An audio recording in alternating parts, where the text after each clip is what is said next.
What's up, guys? Welcome back to yet another Q&A right here on the Photo Video Show. Let's get started. First question comes from Chris. I have honestly no idea what your last name is, bro. Photography. Mark, my friend, what would you choose between the Sony A7 Mark II and the Sony A7S for wedding photography? I have already made my choice. I just want you to concur with it. Just kidding. Also, what lenses, native or not, would you throw in your bag for the same purpose? Thanks a lot, man, for keep doing what you do, because you're awesome. Chris N. My answer probably would have been 100% different maybe like 3 days ago.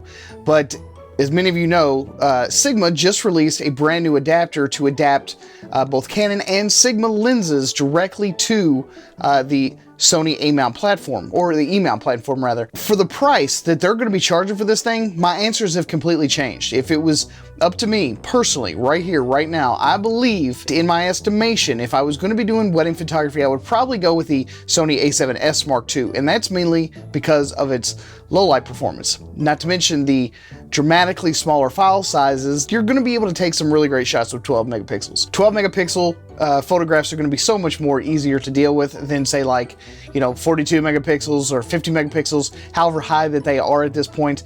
But even with the Sony a6000, you're getting 24 megapixels. So just halving the amount of data that you have to deal with and is going to make a huge difference. Now, as far as the lenses that I would take for the exact same reason, I think that I would probably take 3 lenses right now because of the Sigma announcement of the adapter. I would probably take the Sigma 18-35 Art, and then I would take the Sigma 24-70, and then I would take the Sigma 70-200. The reason I'm saying that is because A, you don't have to go homeless to buy these lenses. Sigma made some really good lenses. Question number 2 comes from Thomas Struther. Mark, love the show as many do, as you provide some great perspective and insight. I currently own the A6000 using the SEL 18-200, and I shoot in one of the most odd environments.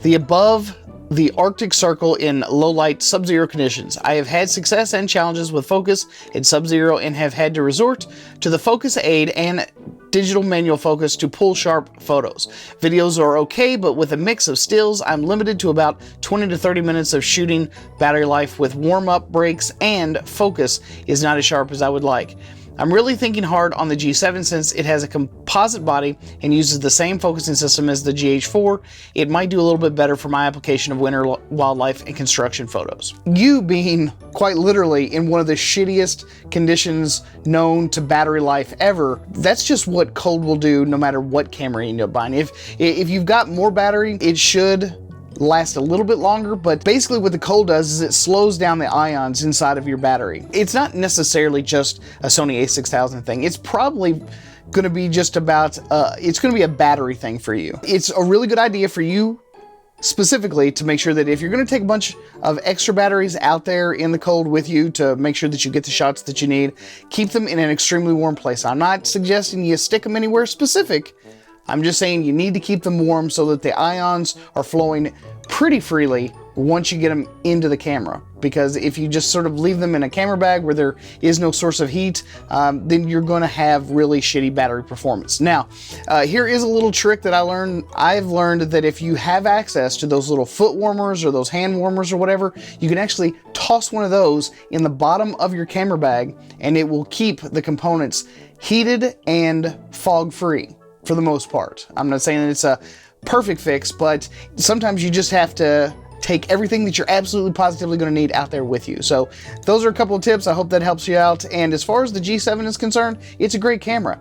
But I don't really think that in particular is going to fix all the issues that you seem to be having. It's more than likely because of the location that you're in. So if you want something very robust and beefy, you might even want to consider going with something that's 100% weather sealed, something that is made for those hyper extreme types of environments, honestly. Third question comes from Van Mai. Rokinon RK50ME 50mm 1.2 UMC high-speed lens for Sony. Is it worth the $549? Thanks for all you do. As with most Rokinon lenses, you're not going to get any autofocus. Now, if autofocus is no big deal for you, then I would say yes, it's an excellent lens. You're looking at an f1.2 aperture and the price is pretty damn good for what you're getting. As far as I can tell, all the reviews have been overwhelmingly positive, but I've never owned it, I've never used it, I've never even touched it, so I can't honestly speak from experience about what that lens is going to be like if you're not concerned about autofocus. That's the real catcher here. But yes,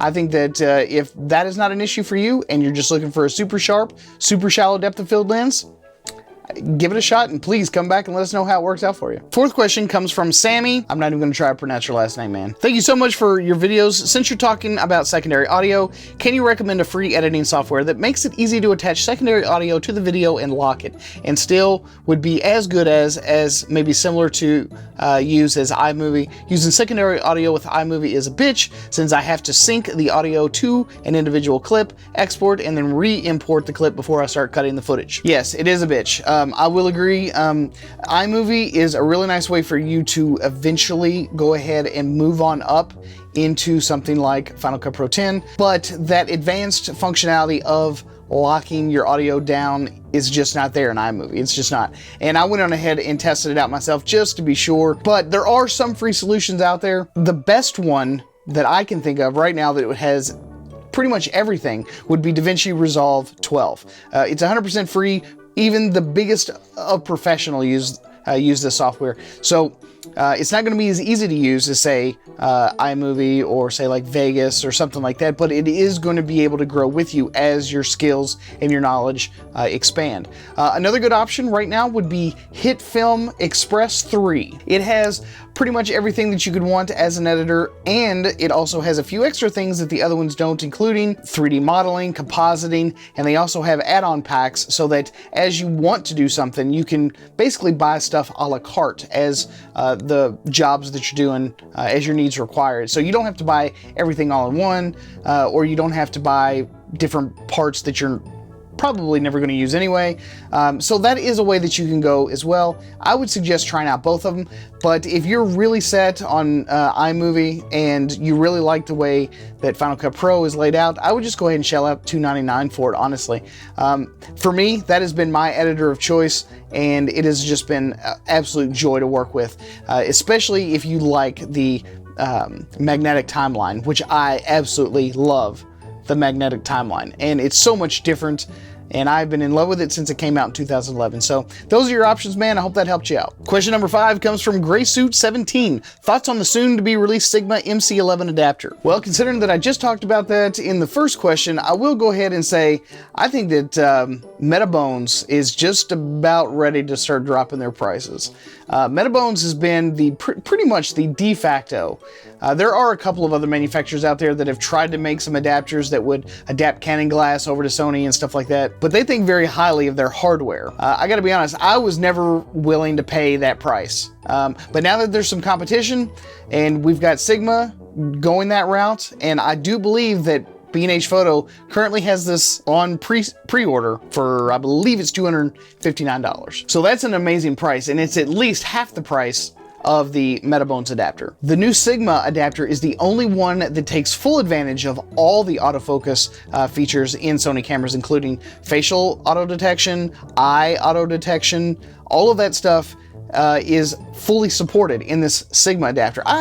The only other one that I can think of would be the actual Sony adapter that takes full advantage of all the autofocus features, but it's about, I think, $100 more than this Sigma. So, I mean, it's kind of a no-brainer, and all the reviews that I've read up to this point have just been phenomenal on it. So if I end up going that route and getting the Sony 18 to 35 millimeter f1.8, you bet your ass I'll be buying one. So anyway, guys, that's it for this episode. I hope you guys enjoyed it. If you would like to see your comment or question read here on the program, don't forget to drop those down in the comment section below. And don't forget to please support this channel any way you can, especially by clicking on the links to the gear that we discussed in this video. It doesn't cost you anything more, but I get a couple of kickbacks anytime that you happen to purchase something, and it just helps keep this channel afloat and helps the review train going so that I can buy new stuff and talk about it here on the show. So at any rate, guys, thanks again for stopping here at the Photo Video Show. I'm your host, Puckett, and I will see you guys again on the next one. Peace.